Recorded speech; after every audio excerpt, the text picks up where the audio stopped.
Do you want to know why when you flip a globe over, it says not for educational use, but decorative purposes only? It's because not only would you never get to where you're going, but if you did, you would add miles upon miles upon miles on your trip. I want you to look at the CBS American School of Air map used in 1943 for flight school. And I want you to look at this. Here is a scale. People always say, where's your flat earth map with a scale? Well, here it is.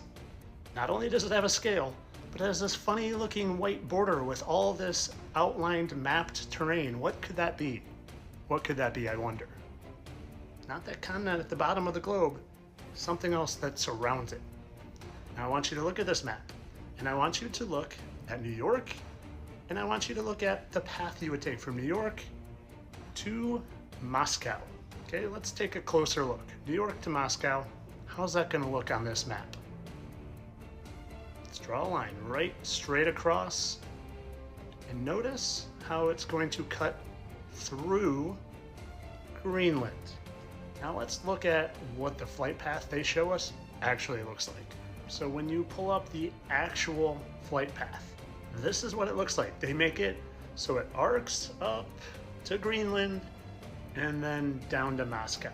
And notice the distance is actually shorter on their curved line compared to this one. If you were to just go straight from New York to Moscow, why would that be longer? Think about that. Again, on the flat earth map, that's an actual map that flight schools used to use. Right through Greenland, and I want to show you why their straight line is actually a longer distance. Because this is what their straight line actually is on a real map. The map pilots use, the flat earth map. It adds distance because you go curve away from it to come back versus going straight across. Now I just want to give you another example of how their curved flight paths from LA to Japan, why would we do that?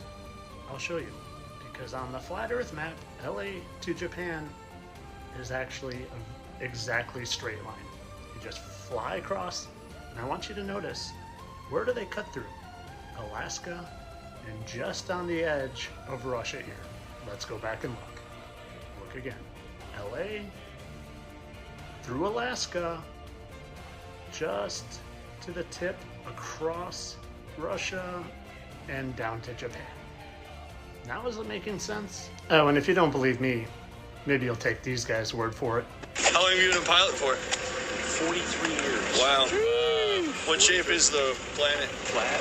Did you notice any curvature while we were up there? Curvature?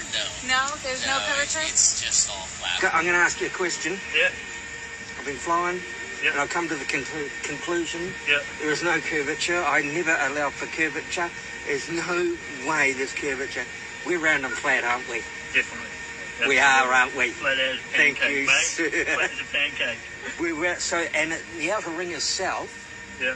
and so north must be in the middle, correct? Possibly. That Yeah. would be the only way that a Yeah. magnetic compass would works on a flat plane. Might be onto something, man. Yeah, Might be but onto something. you are not having me on. We No, are. no, you're- We're round and flat, Flat aren't as a we? pancake, mate. Yeah. There you go. Thank you, man. No worries. You made my day. Don't need to be So again, this is on there because it has to be. Otherwise, everyone would be getting lost. Everyone. And the next time someone says, show me a flat earth map with scale and a key, take them to the CBS American School of Air Map and show them this and say, here you go. But as always, I know this is just a fake map from 1940s. They did these things to be funny. There was no point of this, and all this terrain out here, that's really just Antarctica at the bottom that they just stretched out in a circle for funsies. All for entertainment purposes, of course. Have a good day.